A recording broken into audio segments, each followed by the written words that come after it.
Good afternoon, everyone. Welcome to this session, which is titled Side Channel Analysis 2. We will have three talks in this session. And the first talk will be EC Tester, Reverse Engineering Side Channel Countermeasures of ECC Implementation. The authors are, please pardon if I mispronounce it, Mostek Suchanek, Jan Janker, Jan Kvapil, Peter Schwenda, and Lukasz. I always have Chimlisky. Okay, and the talk will be given by Wojtek.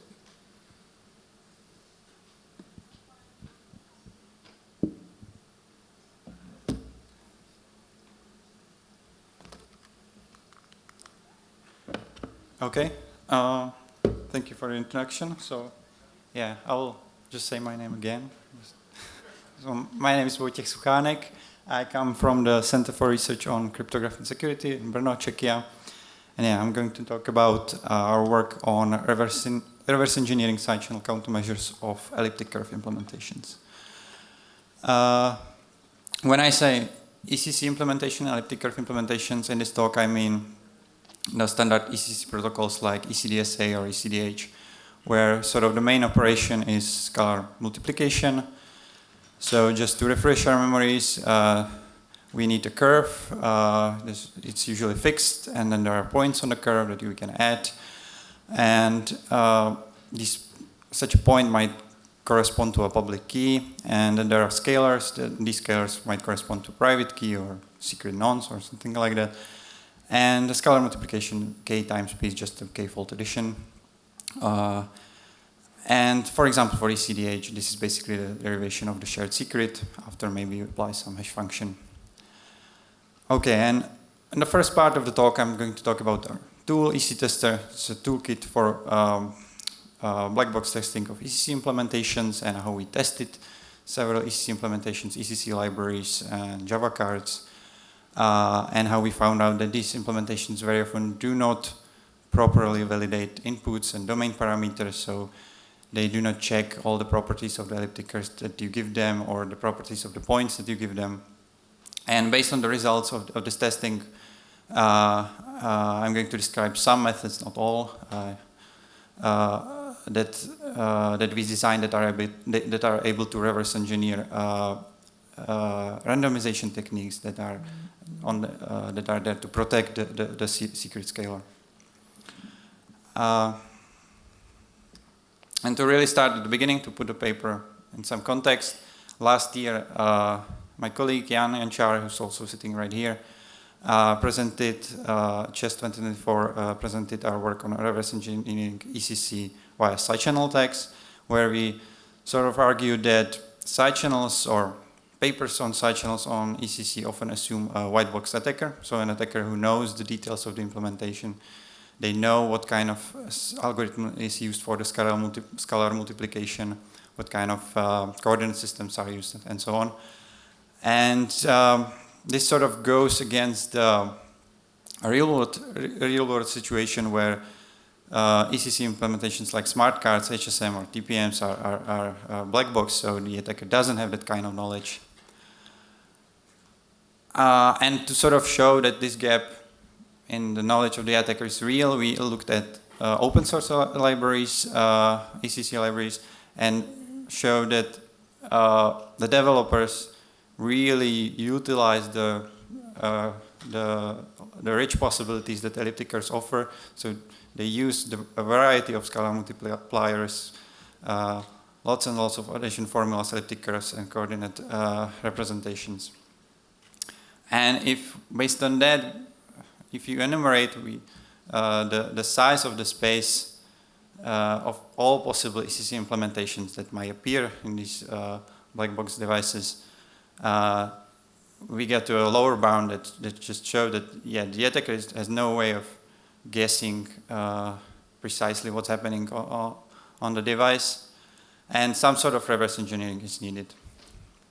And we immediately addressed that in the same paper by presenting a toolkit called Pěcka that is able to automatically reverse engineer some of the algorithms, some of the ECC algorithms in the implementation. Sounds like the end of the story, but there were some limitations. So, for example, we assume some flexibility with regard to what can you set up on the device in the implementation, what kind of curve you can use, what kind of points you can use, and so on.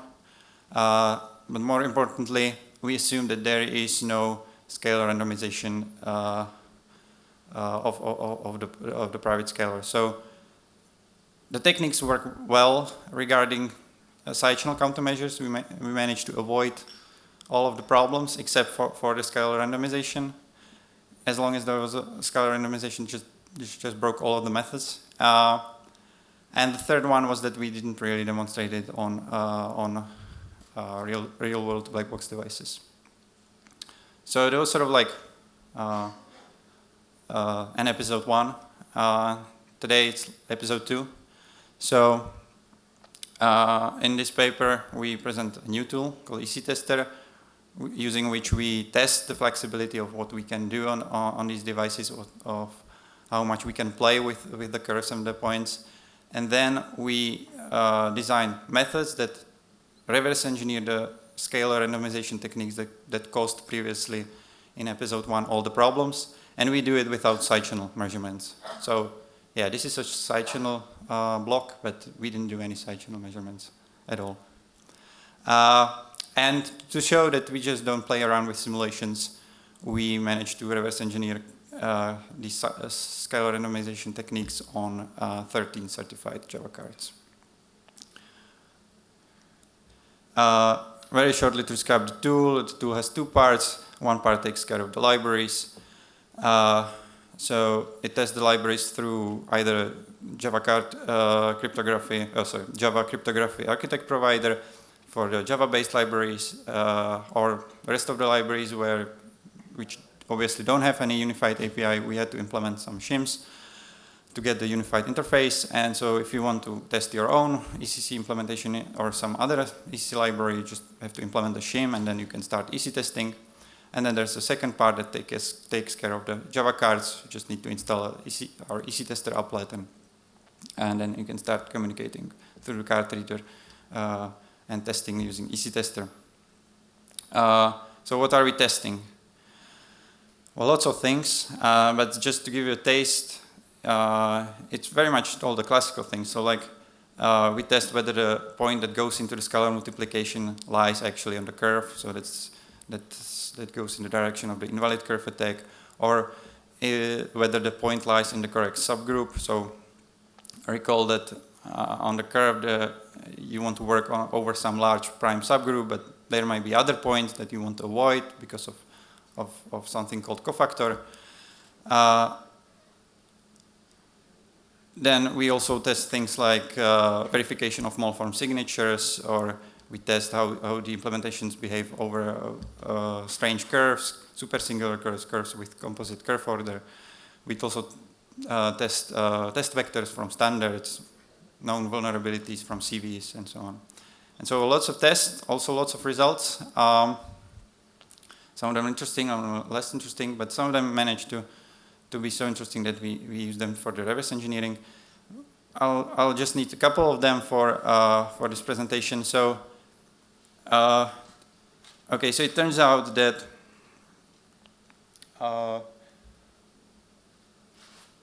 all but 2 cards do not check the order of the point that goes into the scalar multiplication. And that goes both for the point that goes into ECDH, for derivation of the shared secret, that's the first column, and also for the point that goes for signing. So it will take any point as long as it lies on the curve and doesn't care about the order. It doesn't have to be in the correct subgroup. And similarly, if, all but 2 cards took any curve that we gave them regardless of the order of the group. So the order didn't have to be a prime, it could be basically or almost anything. Similarly, or maybe a bit more positive it was with the libraries, where it was like 50-50. Some of them accepted these invalid parameters, some of them did not. And by accept, what I mean is or it means a lot of things. So some of the libraries just willingly ignored the order of the point, just claim that it's not connected to any real vulnerability as long as you know what you're doing, and it's not worth the effort of checking the order. The other libraries just assume that you know what you're doing when implementing, and you know what kind of functions you use. So if you're using a curve with cofactor, you should use a special function for that. And some of the libraries just ignored it completely. And okay, so yeah, these results not necessarily indicate any vulnerability, because yeah, you can set up a weird curve on the card and just make weird stuff, but that doesn't mean that on any other card with a solid standard curve it will be a problem. But yeah, we can use it for the reverse engineering. So assume we have the black box device like a Java card, and easy tester told us that we have a lot of flexibility, so we can set up any curve. We can put any point as long as it lies on the curve. We can lie about the order. We can put anything as the order, and we'll just take it. We can lie about the cofactor as well. And it will take the point, multiply it by the scalar, and just give us the output. Of course, there's the scalar randomization that caused all the problems, so it will not just simply take the scalar, but it will randomize it somehow. The question is, with the flexibility that we have, can we reverse engineer the map, the randomization method that takes the scalar to some other, let's say, one scalar or sets of scalars that are used for the actual scalar multiplication? And if so, can we then also recover the random values, the random masks that are used for the actual randomization? Okay, so I'm still repeating the word scalar randomization technique, but what exactly is that? So, I mean, it could be in theory anything, but these are the 4 usual suspects. I'm not going to go through all of them. The first one is the one that we saw the most. It's the group scalar randomization, where you, instead of just multiplying k times p, you add some random multiple of the order to the scalar, and then you do scalar multiplication. And because n is the order of the point, it's still correct, it's still the same result. And I also want to mention the fourth one, the bottom right one, it's the multiplicative splitting, where instead of just, again, multiplying by k, at first you multiply by some random value, and then you you compute the inverse of the value and sort of reverse it back, and then you multiply by the scalar effectively. And why I'm mentioning the multiplicative splitting is that immediately you can make the observation that this countermeasure is the only one that's computing inverses. So if you can lie about the order and you compute, and the implementation computes an inverse of the order, you can put as the order some composite number so that the inverse very likely doesn't exist. And this will lead to either invalid computation or an error or something like that, something that you can see in the result. So just by lying about the order, you can identify whether it's the multiplicative splitting or not. Now, there are some details, ifs and buts, but this is like the general idea. The problem with this is also that it's causing errors. Some cards may have some internal fault detection. It's better to use methods that avoid errors. So I will rather talk about a different method that's able to distinguish not just one, but each one of these 4 countermeasures. We call it the test 3n, and basically you can set up any curve you want. So you set up a curve with cofactor 3, but you lie about the cofactor. You say to the card that the cofactor is 1, and you give it a point of order 3n. And let's assume that the group scalar randomization technique is implemented there. So what it does, it takes the scalar, it adds the random multiple of the order. Rather, it adds a random multiple of what it thinks is the order. And it thinks the order is n, but it's actually 3n. And so the result is no longer correct. it's sometimes correct. It's correct in like third of the time. In the rest of the time, it's shifted because we're essentially not in the right subgroup. And so yeah, you're getting if you do repeated measurements, you're getting 3 different results with uniform probability. Okay, that's all nice. But what can we do with that? Well, if you do the math for the other countermeasures, you realize that if the multiplicative countermeasure is implemented on the device, you will get a different distribution of the results. And the same applies for the other countermeasures as well. So just by doing these repeated measurements, no errors, you just observe the wrong results, and by observing the distributions, you can distinguish which one of these countermeasures it is. It's quite simple, actually. And so let's say you're pretty confident that, let's say, it's GSR, and now you're interested in the random values R. So the random value that's used for the randomization. Maybe you want to do randomness analysis. Maybe you want to improve your profiling attacks. I will comment on that later on. So how do you find the values? So you lie again. You select a curve, and you lie about the order. You don't say that the order is the actual order. You say that the order is shifted by some small value epsilon. And if GSR is implemented, then again it will add a random multiple of whatever it thinks is the order, and now it will be again incorrect. Now, if you set up the curve with a composite order, which you can do because you can do any curve you want, the discrete logarithm problem is easy. So you just break the discrete logarithm problem to find out what exact multiple was used for the scalar multiplication.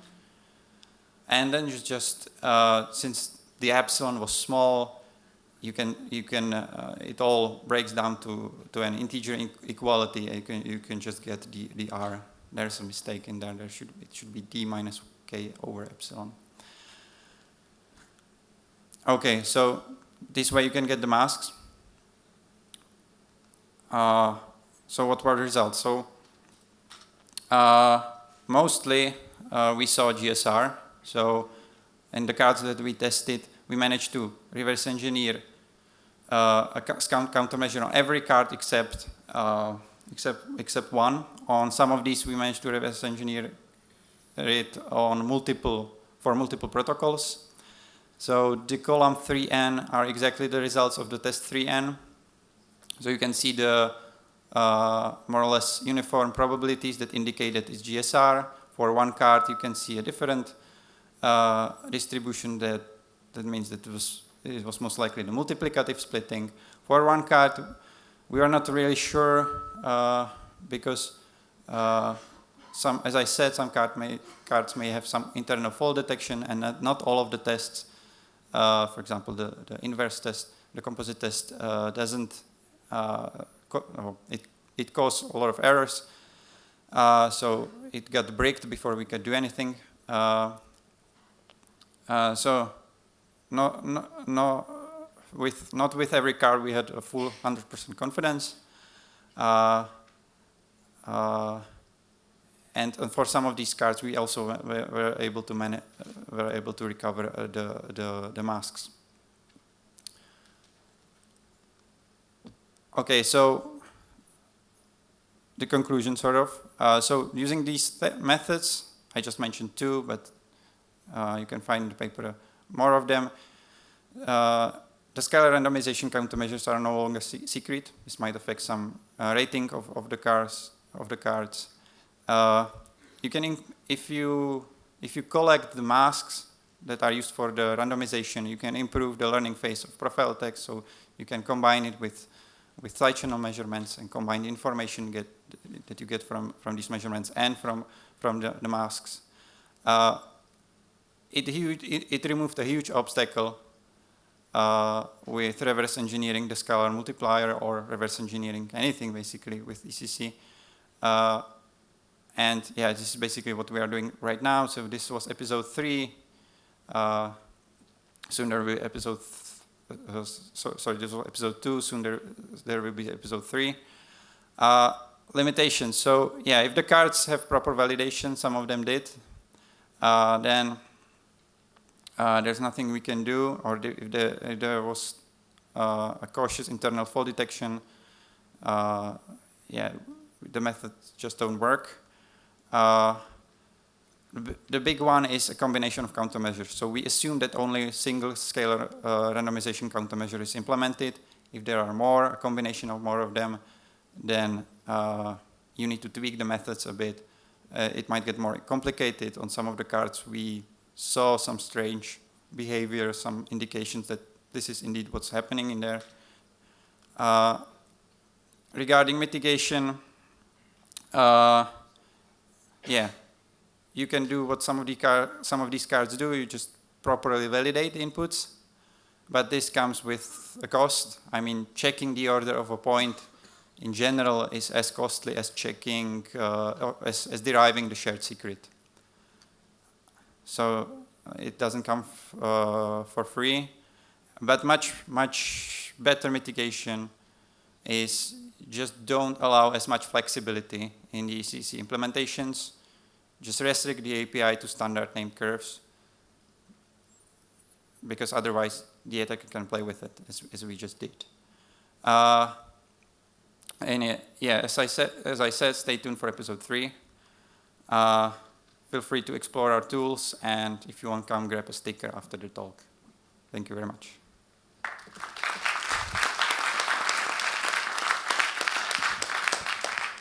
We have time for some short questions. Please.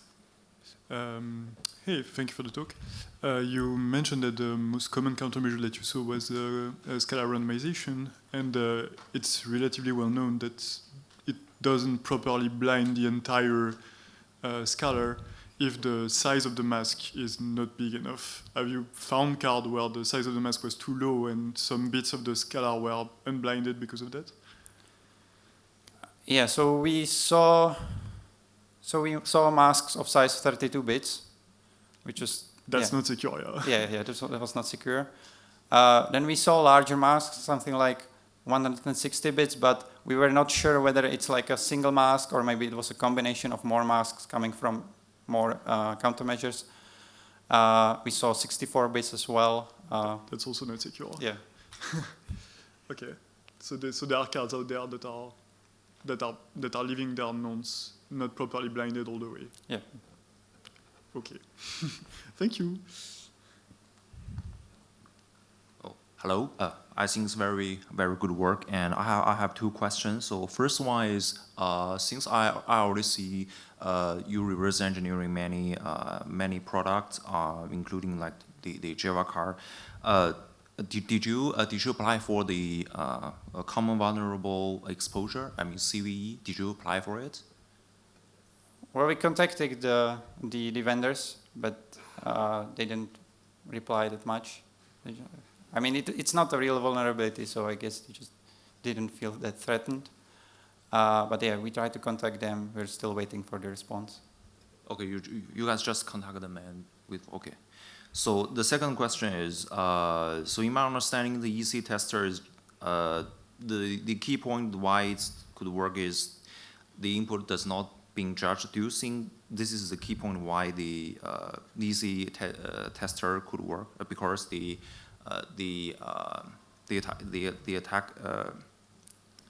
attack product does not judge the invalid input. Sorry, I'm not sure. But was the question that whether the key point is that that the implementation doesn't check the order of the point, or check the input? Do you think the reverse engineering, the method you propose, could be defend if this product judge the invalid input? Okay, so whether we can defend by checking the inputs against thermos? Yes, sure. That was one of the points, that if you properly validate everything, then of course the methods will not work. But you cannot verify or validate everything. Like in theory, you would have to validate the number of points on the curve. We it's not trivial.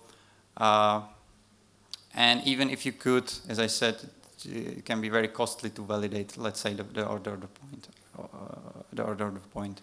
So you could go that way, just check everything, but maybe it's better to just take a curve that has been already checked countless times before and just restrict the access just only to these curves.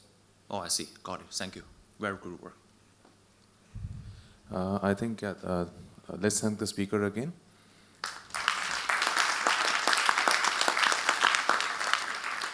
So the next talk is titled Blindfolded, Simple Power Analysis Attack Using Data with a Single Trace and No Training. The authors are Shunyu Hu, Quentin Meunier, and Emmanuel Encrenas, and the talk will be given by Quentin.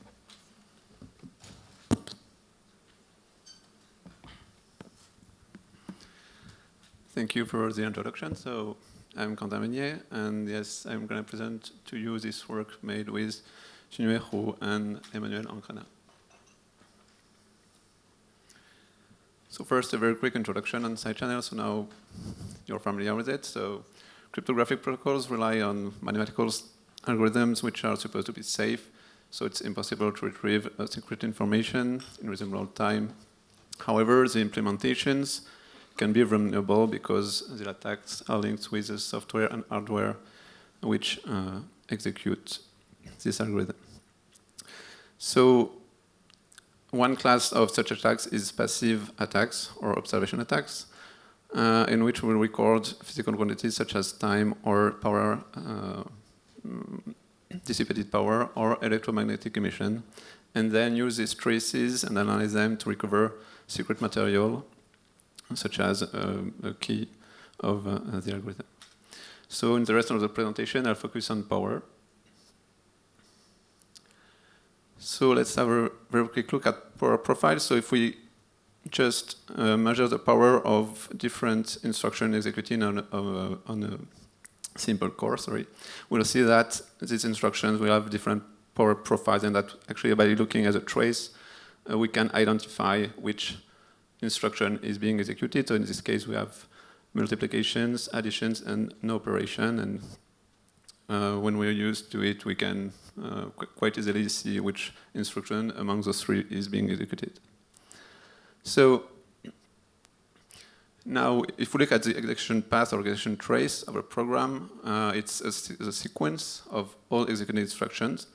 And this sequence varies from an execution to another. If some conditional branch depends on the program input. So, for example, on the left we have a program depending of having a variable a as the parameter, and then there's a conditional branch on this variable. So, if this variable is sensitive, it's a problem because, of course, by looking at a trace, we can retrieve the path that we followed, and if the condition was true, and so in this case, recover the most significant bit of this variable. So this is why most of the time cryptographic implementation use constant time versions of the programs, like on the right this time, in which we have a unique execution path.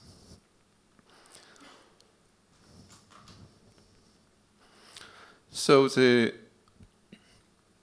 power consumption depends on the instructions which are being executed, but it also depends on the data that is manipulated. And in this case, the Hamming-White usually is a good abstraction, a good power model for this.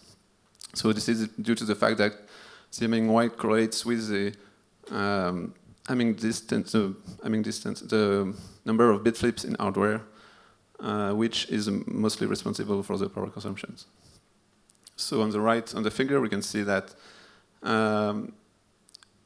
it's power traces of a program manipulating a byte of data, and the color of the line actually is determined by the Hamming-White of the data, so between 0 and 8, and so the darker the line is, and the closest to 0, I think the Hamming-White is.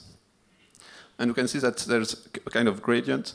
So surely we cannot determine with certainty the Hamming-White of the data, but probably is that for some specific values, like extreme values, it's possible to decide without error which one of these it is. So usually simple attacks target the power linked with instructions, whereas the power which is linked to data can be attacked using differential attacks such as a correlation power analysis, but which require usually several or many traces. So the starting point of this work was this kind of figure. So is it possible to make a simple attack by just looking at data-dependent power? So now I will move on to study algorithms. So the first one that we looked at is the RSA signature. So not going into the details, just wanted to show that in this algorithm, the secret is used as an exponent of a modular exponentiation. And even if usually this algorithm is implemented with a CRT variant, it does not change the problem, since recovering here dp and dq also allows to recover the secret. So the modular exponentiation in the RSA signature is a critical operation from security perspective. So how is it implemented? So naively, first we can write a loop iterating on all the bits in the exponents and then performing the square if the bit is 0. And also the multiplication if the bit is 1. But of course, looking at the power trace in this case reveals the exponent.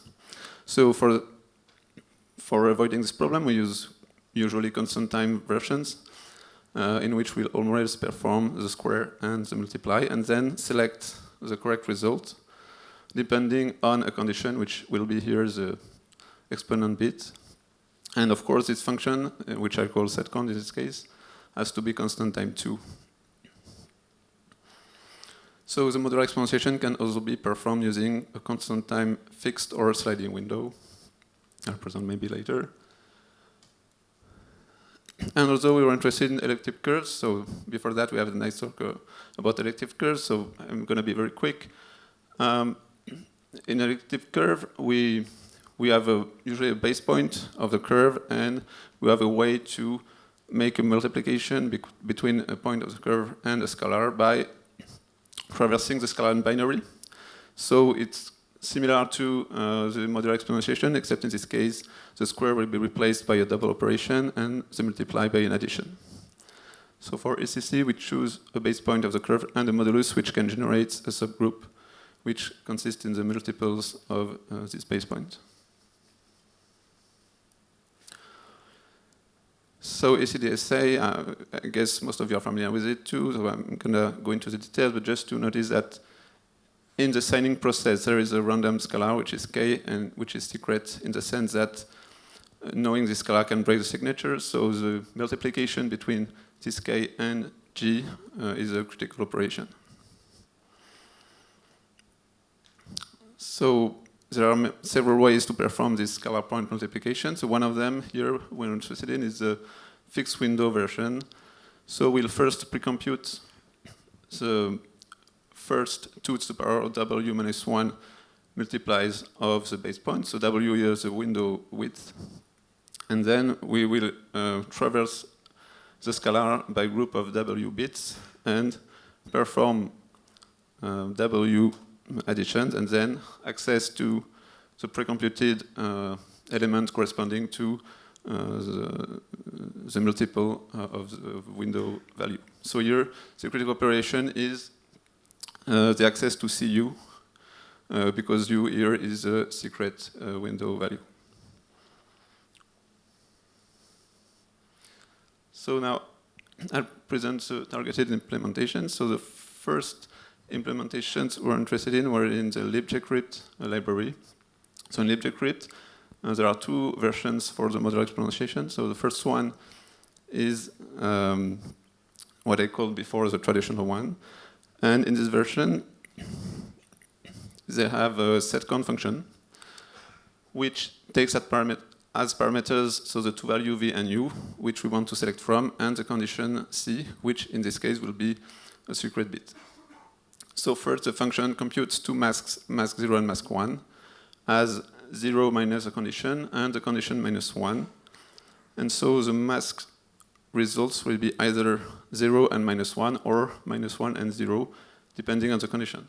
Now in binary, -1 would consist only in with 1, so we can use this mask to make a logical AND with the 2 values and recover the correct results. So surely this must be observable on power traces, but the question here is to which point? Then they also have a sliding window modular exponentiation, so it's a bit more complex. There are iterations in which we'll make a square for each bit, and then also for the selected window, make a multiplication using a pre-computed table. And so that the access are always the same in memory, we also load all elements from the pre-computed table. And so we can see in particular that we'll call the function second with a condition k equals E0. So k here is an iteration variable, taking all values from 0 to 15, and E0 will be the slice value derived from the window value. So what we can see is that if we are able to determine all the results of the second function, that is all the condition passed to the function, we can recover here the secret exponent. Sorry. So the last algorithm that I'm going to present is a fixed window ECC multiplication in BRSSL. So here, the access to the pre-computed element CU is made via a function call, which is a lookup GWin. And the pseudocode of this function is as follows. So we have an index as parameter, which is a number of secret bits, so it's 4 in the implementation. And we want to multiply the base point with this value. So what we do for this, here it's a bit different. We don't have 2 masks, we have only 1 mask because the result is initialized with a default value, which is encoded only as 0 in binary, which corresponds to a specific point on the curve. And then we have an iteration loop for which we'll compare for every value of the variable I if it's equal to I plus 1, because 0 value for a variable index won't change the result, so it will return the default value. So we need only 15 iterations. Then by using this function or macro EQ, which will return 1 if index is equal to I plus 1, we can create a mask which will be either 0 or -1, and it's the same way as before. Either keep the same result or update the result with the correct window value. So here again, if we are able to determine all the results of the EQ functions, we can determine all the secret scalar.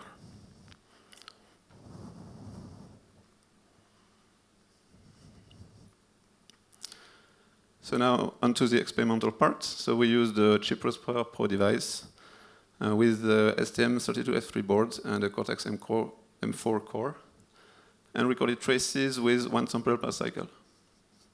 So we captured the complete execution of the functions gcry poem, so this is a modular exponentiation in libgcrypt, and P256 milgem in BRSSL.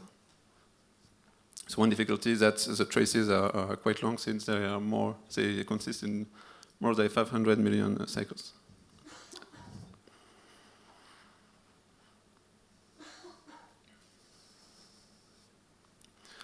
Although for the modular exponentiation, the computation is not entirely constant time due to the management of the zeros at the border of the words. So we had to locate the calls to the function, and more precisely the mass computations. So we used a very simple approach based on power patterns. We identified 1 call to the function, which is pretty easy by looking at the trace, and then use this to try to find all the corresponding patterns of the trace by simply making a sum of difference and sliding the pattern all over the trace. So we tried different pattern size and had different trade-off, but basically is that even with a small pattern, it's fast and it's very efficient to recover all the region of interest. once we had all the regions of interest, we had to locate the points of interest. So we overlaid all the found regions by folding the trace to make an horizontal attack. And our guess was that there was a point for which, a sample for which the traces would split into two groups very clearly. And so we assumed that it was as a point of interest corresponding to the mass computation. And so in order to determine the groups, we just defined the threshold as being the greatest gap in the sorted values for the sample. And then we checked, of course, with the correct values of the secrets. And so, for example, this is the result for the model exponentiation.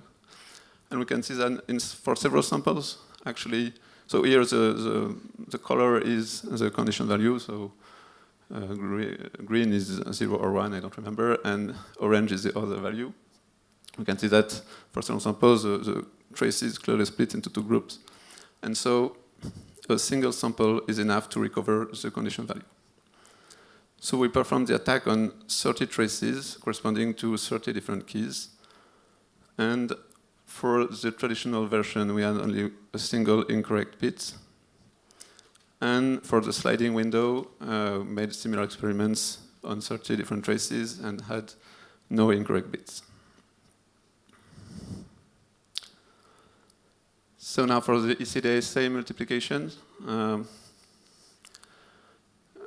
it's a bit more complicated at first, and this is due to the fact that actually the power depends on the instruction and on the data which is processed, but it also depends on the instruction which have executed previously. And so here the power trace is different from for the first iteration because the instructions executed previously are different than for the other iterations. So for the first iterations, the three curves corresponding are at the top, so the dark green, the orange, and the blue, dark blue. So we actually need to differentiate here for the first iteration between this dark blue curve corresponding to a 1, a true condition, and the two other group of curves at the bottom, which is 0. And for other iterations, so 1 to 14, we need to differentiate between the light blue and the other curves at the bottom. So looking at this, we have a lot more information than what we need in order to recover here the secret scalar.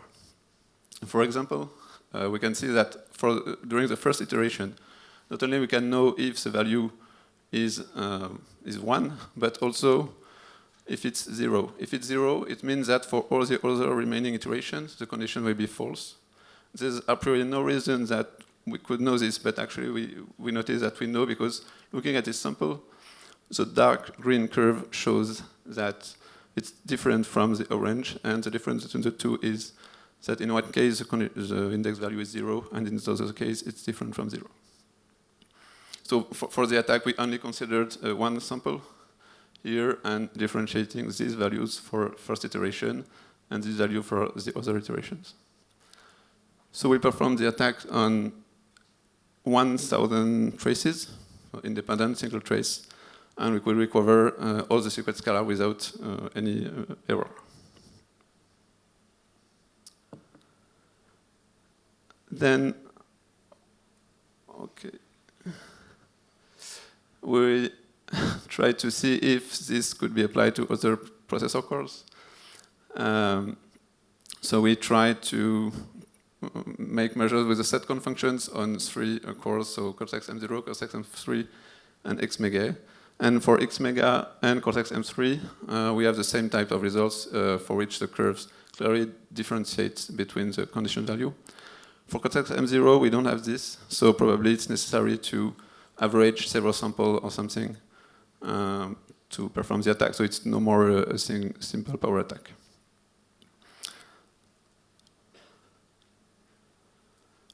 Then we looked at some other libraries to see if the similar mechanisms were used. So first for GNU-MP, we see that we have a mass computation, which is a bit complicated in this case, but whatever. Then we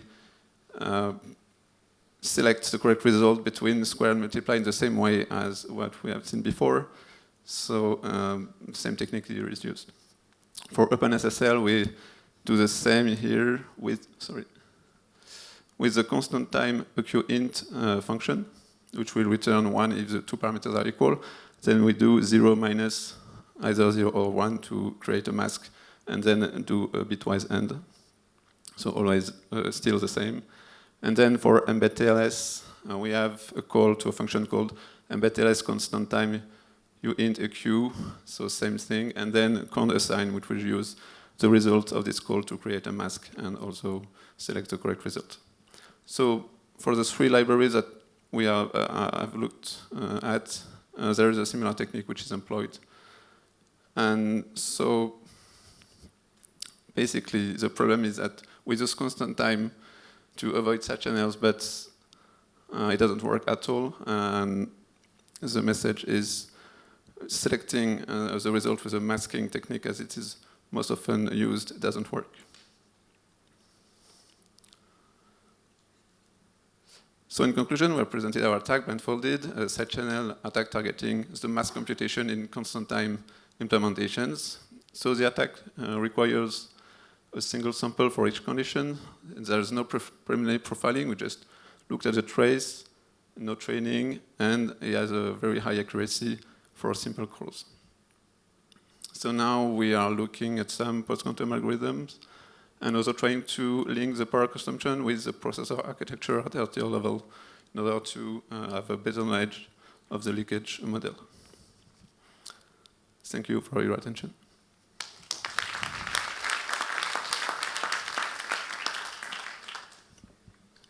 We have time for some questions. Okay, let me start with one. So, there was some problem with the M0 slide. I could not see the results, but is there a measure of like SNR that you get on your measurement setup, and somehow the success rate is related to the signal to noise ratio? Did you make some measurements on that? So SNR? Yeah. No, we didn't measure SNR. We just here we just evaluate the accuracy by computing the threshold, as I previously mentioned. So as the greatest gap in the sorted values. So for example, here we will make all the difference between consecutive samples ordered, and then take the greatest difference and say all the samples that are above this are one group, all the samples that are below are another group, and that it corresponds to the two condition values of the setcon function, for example. So these curves are just power. It's not like statistical anything, just tracing the power and putting the color depending on the condition that was used for the capture. So if they clearly separate, it means that we can differentiate between both condition values for a single sample, for example, here. All right. Thank you. Any other questions? If not, let's thank the speaker again.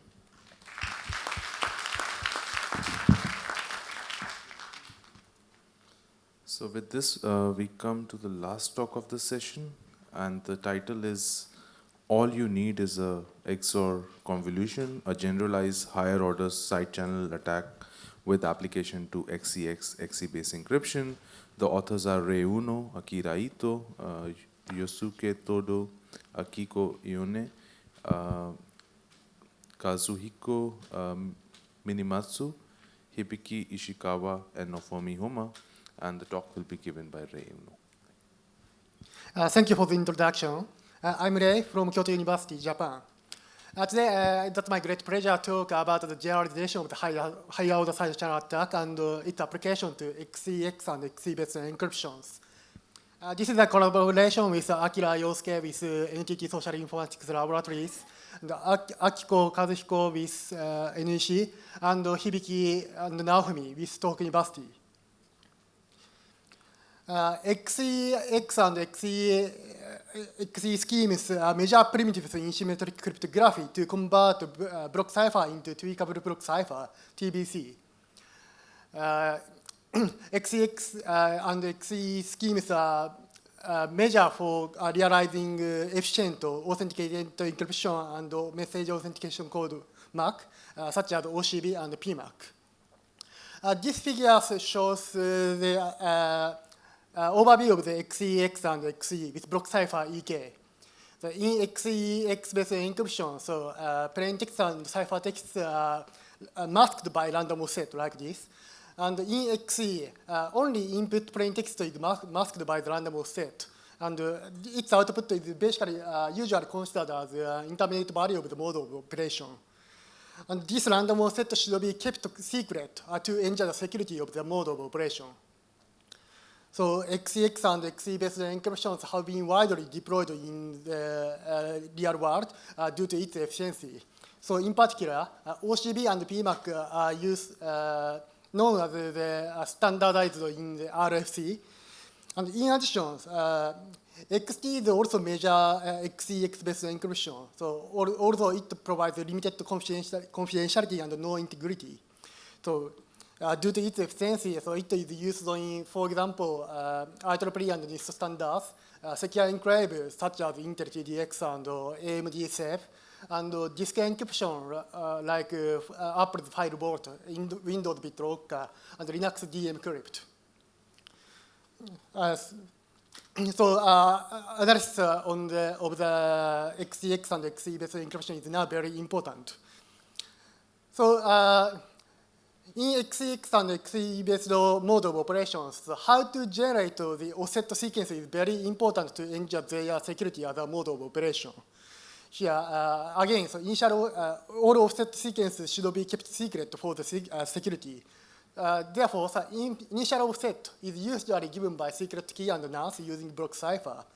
And offset sequence is then generated from the initial nonce using the GF doubling in the case of PMAC and XTS, and or gray code for OCB. So this figure shows OCB encryption flow. So initial offset is generated as D using the secret key L, K, and nonce A. And then offset sequence is generated in the deterministic manner using the gray code.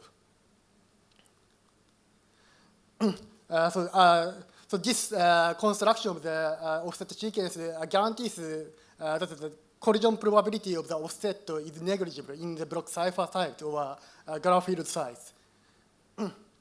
Anyway, this talk is about side channel attack, so SCA on XEX and XE-based encryptions. So in literature, SCA security of the block cipher has been usually evaluated in the ECB mode because attacker is assumed to be able to see input or output of the block cipher directly. However, this is not true in the case of the XEX and XE-based encryption. So I mean, block cipher input and output are masked by the random offset like this, and these offsets should be kept secret. Therefore, common SCAs, such as CPA, correlation power analysis, deep learning-based SCA, and tape length attack cannot be directly applied to this setting because these SCAs require to compute the intermediate value with partial key guess as a selection function. So I mean, so attacker needs offset value to compute a high particular intermediate value to mount standard SCAs. To address this issue, Barty et al. Presented 3 SCAs on OCB in CHES 2022. First one is trivial attack. So this attack focuses on the non-XEX block cipher core in OCB, such as initialization and finalization. Major drawback of this attack is the attacker can exploit only one trace per OCB core. So while OCB invokes block ciphers many times, so therefore this attack would be inefficient, especially when the OCB processes long message. And the second one is the baseline attack. So baseline attack uses is a second order template attack that uses two leakage of the offset and secret intermediate value such as the S-box output in the case of ACB, AES, sorry. And finally, but this is actually second order template attack. So this means, compared to the first order attack, this attack success rate of this attack may be worse because this attack considers the offset value as like masking. So finally, improved attack uses an exhaustive guess of the offset values to perform the first order SCA. However, the feasibility of this attack is dependent on the computational capability in the exhaustive case. And the authors claimed the feasibility of this attack will be limited to up to only 12 traces. So this means attacker must recover key within 12 traces. So it will be possible only if the device is very leaky. So our research question is, how can we improve SCA on XEX and XE in standard setting? In this talk, we present efficient SCA on XEX and XE-based encryptions. So the technical highlights of this work is twofold. So first, we analyze the offset generation routine to exploit the offset collisions in these encryptions. So as I said, full collision probability is negligible for the standard XEX encryptions. But so we find partial collisions like byte-wise or input-output collisions, which can be exploited by the SGA. Then we present a new collision SGA named XCCA attack to exploit this partial collision. This effectively cancels the effect of the random offsets, and it achieves AES full key recovery with the reduction of the number of traces by up to 90% compared to the baseline attack. And in addition, in this talk, we analyze the XCC attack in a formal manner, and we claim that the XCC attack is a generalization of the higher order attacks, including the baseline attack and non-collision surgical attacks on the masked implementations. So, and this analysis is very useful to characterize the SGA performance on the implementation or mode of operations. And finally, we claim that the XEX and XE-based encryptions would have an inherent first-order SGA security through the analysis. This is the outline of this talk, so let me skip this slide. And so let me briefly review the baseline attack in the CHES 2022. So this is the second-order template attack using the two leakage of the SBox output and offset. And using these two leakages, the second-order template attack is represented by this formula. So I mean the likelihood of key, the argmax are about the secret key of the likelihood. So, but however, this probability distribution, joint probability distribution, does not represent the secret selection function. So while in actual attack, the attacker should compute the selection functions, I mean the SBox output. Therefore, by marginalizing this probability distribution in terms of the offset value t, so we have this formula. So we can compute the SBox output using the partial key guess and estimated random offset. So again, this is a second order attack. So because this attack uses two leakage and the sum of the product of the probability distribution. So therefore, it may degrade SGA success rate as offset, because offset works as a masking. So this is the reason why they presented an improved attack.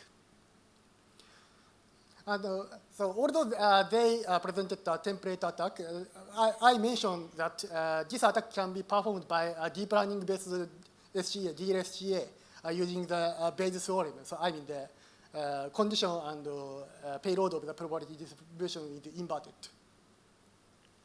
And this slide explains the proposed idea. So again, so we analyze the offset generation routine to find the partial collisions, which can be exploited by the SGA.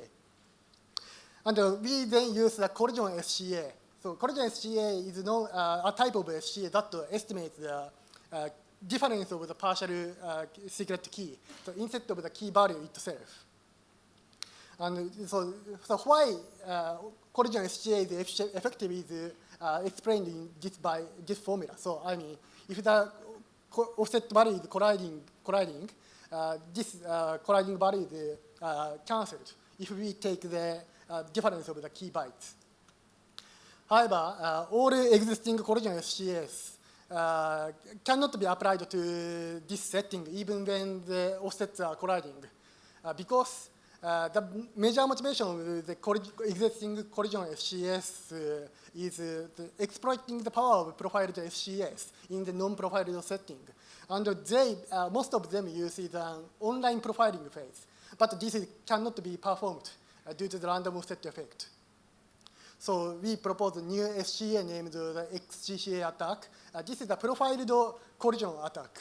And this can be instantiated with a template attack or DLSCA. So I mean, the profiling phase is very similar to the template attack or DLSCA. And so XGCA attack can estimate the difference of two key bytes. So even if that the selection function and the leakage function of the 2 bytes are different from each other, while existing collision SCA do not work in this setting. So this slide explains the byte-wise partial offset collision in PMAC and XTS. So in this mode of operations, the offset sequence is generated by the GF doubling as represented in this formula. So I mean, I plus first offset is given by x times i's previous offset. So because this is just a GF doubling, so most of the upper bits are given by just a logical shift to left. And if this GF multiplication is applied 8 times, so the resulting offset is given by the 8-bit shift, I mean the byte shift of the random offset. Therefore, so we find the byte-wise offset collision in this offset generation routine with probability 1. So this can be exploited by the collision SCA. And in contrast, OCB does not use GF doubling, and it uses a constant generated from the nonce-based secret. So we find no byte-wise collision in OCB with probability 1. Therefore, however, so OCB is based on the XES, and the XES usually uses the same value for the input and output offsets. So, I mean, these offsets collide with probability 1, so which can be exploited by the proposed SCA. So, however, if we apply collision analysis to the input and output bytes, so we have the difference of the difference between final and first round keys. So it's non-trivial to recover the AES full key from this information. So therefore, we propose a new algorithm to recover full key of the AES 128 key, bit key, with this complexity. So see our paper for the detail. So in contrast, if the key has no key scheduling, input-output collision SCA is useless at all because attacker trivially knows the difference is 0. And then I explain the XGC attack. And this slide explains the cryptanalytic intuition. So in standard SCA on plain block cipher with ECB mode, the attacker approximates the secret variable, so I mean the S-box output as fx using the leakage x. And estimate the secret key as this approximate equation. And here f is the inverse of composition of the leakage and selection functions.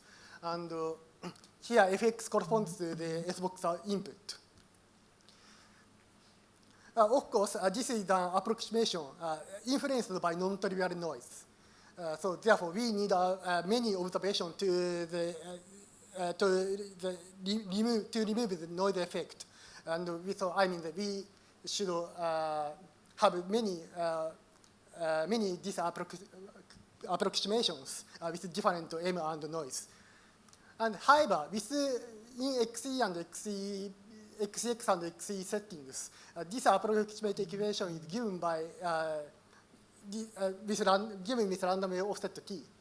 So because this random offset is independent, considered independent for each approximations, so we cannot solve this approximate equation. So no matter how many times we observe it. So therefore, we focus on another byte with colliding offset, and we have this another approximate equation with the plain text M prime, leakage x prime, and the approximate function g, and another key byte k prime and colliding offset t. And by XORing them, so we have approximation of key differences as this formula. So where the colliding offset are cancelled. And note that the f and g can be differ in our setting, so especially when the input-output collision attack. And what is important here is all components are given by the XOR of the random variables or secret key. And so let's consider the actual setting of the collision SCA. So collision SCA uses the leakage of the 2 bytes, so like this, and each byte leaks independently, so we assume that.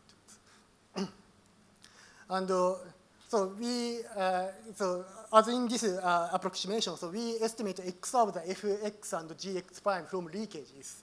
And here, we should compute the leakage function and the selection function. But the leakage function is modeled by probability distribution in temperature attack or DLSCA. Here, probability distribution of sum of random variables is given by convolution of the probability distribution of the random variables. So, I mean, for example, this formula shows the convolutional representation of the probability distribution. And this shows the example of the 2-bit secret when z equals 0, 0. So, I mean, so if we compute the probability of the z equals 0, 0 given leakage, so we compute the sum of product of the all patterns that result in the z equals 0, 0. And now we can define the XCCA distinguisher.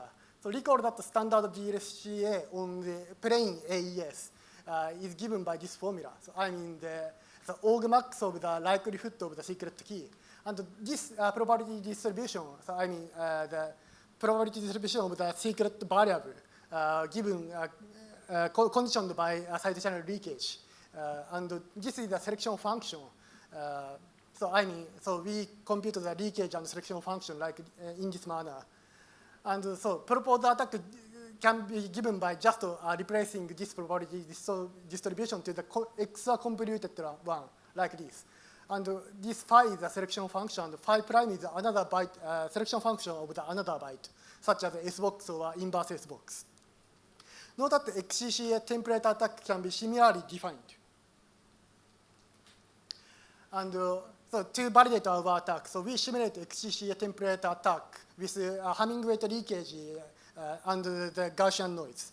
So these figures shows the attack results with different noise variance. Here, horizontal axis is the number of traces, and the vertical axis is the success rate. So we can find the proposed attack, proposed byte-wide collision SCA, denoted by red curve, achieves higher performance than the baseline attack denoted by blue curve. And also, input-output XCC attack also achieves the higher performance than the baseline attack. So we confirm that the proposed attack achieved reduction by at most 90% of the number of traces. And we also evaluated the improved attack. And however, it is feasible with up to 12 traces. And we do not achieve AES full key recovery in our setting because it requires very high success rate to recover the 16 secret key byte of the AES. So anyway, collision SCA is actually second order attack using 2 leakages. So while baseline attack is also second order attack. So important question is, so why is proposed attack is better than the baseline attack? So to answer this question, so we we claim that the XCC attack is a generalization of the higher order SCA, so including the baseline attack and non-collision SCAs on the masked implementations. So I mean, so all attacks can be represented by this formula using the extra convolution. here, selection functions are different, and it characterizes the SGA as a parameter. So there are two types of the selection functions. The one is a leaking selection function. This function actually leaks. So this involves the SGA difficulty and characterizes the success rate of the SGA from the viewpoint of the noise amplification. And the second one is the target selection function. So this represents the output, this is intermediate value of the selection function, so attacker actually gets. And so reason why we can unify higher order SCA as XCC attack is collision of offsets is actually equivalent to the encoding of masking. So I mean, in disorder masked implementation, so secret variable is decomposed into shares, satisfying this equality. So this equality corresponds to the offset collision. And to visualize how XCC attack generalize the higher order SCS, we present the XCC diagram to represent the relationship among random variables and secret keys. So this is general form. So we have two plain text bytes, M and M prime, two secret key bytes, K and K prime, colliding offset, and leaking selection function, and target selection function. So in byte-wide and input-output XCCA, these plain text and secret keys are given independently, and leaking selection functions are S-box or inverse S-box. In contrast, in baseline attack, so we only target actually one byte. So only one leaking function is S-box, and another is identity function. And one of the plain text and key are given by 0. And figure E is SCA on Boolean masking. Similar to the both leaking selection function is the identity. So while the target selection function is S-box, if we target the S-box output. And because we target only one byte, so one of them are given by plain text and key are given by 0. And finally, figure F shows the diagram for the generalized code-based masking, GCM. So this is a generalized class of the Boolean masking, including inner product masking in the previous presentation at the previous session. And so the difference is the identity function is the scaling over GF. So this makes this contributes to the significantly enhancing the SCA resistance compared to the Boolean masking. And to validate our analysis, so we analyze the mutual information of each implementations. So I mean, this table shows the evaluation result of the mutual information. So I mean, the amount of information obtained per trace and upper bound of the success rate. And when leakage is achieved Hamming weight without physical noise. So Boolean masking has a large mutual information when the physical noise is absent. So this is because if there is no physical noise, the attacker can uniquely determine the parity of the Hamming weight of unshared variables, so which corresponds to the one-bit information, while other leaking selection function mitigates the leakage. So see our paper for the quantitative analysis of this. And finally, we simulated the XCC attack on each implementations to evaluate the success rate. So we find the SCA performance follows the trend of the mutual information like this. And finally, so we claim that the XEX and XE-based encryptions would have an inherent first-order SCA security. Oh, sorry, time is yes, yes, time is over. So this is the conclusion of my talk. Thank you for your attention.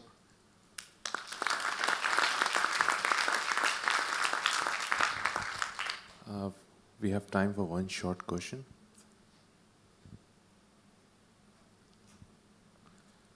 Okay, maybe I'll start with the question. So, in the original attack, we assume POI selection to be POIs to be pre-selected, Yeah. because you're using like DLSCA. Do you still need POI, or you can actually work without precise knowledge of the POI? Yes, in the simulation, so we know the exact position of the POI. So I mean, in these simulations, leakage given by the univariate at the exact POI. And we also performed the experimental attack in our paper. And at that time, so we just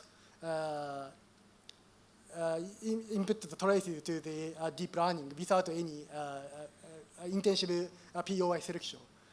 And but the attack successfully worked. So does it mean that it might be even be able to handle a bit of jitter or like other simple hiding countermeasures?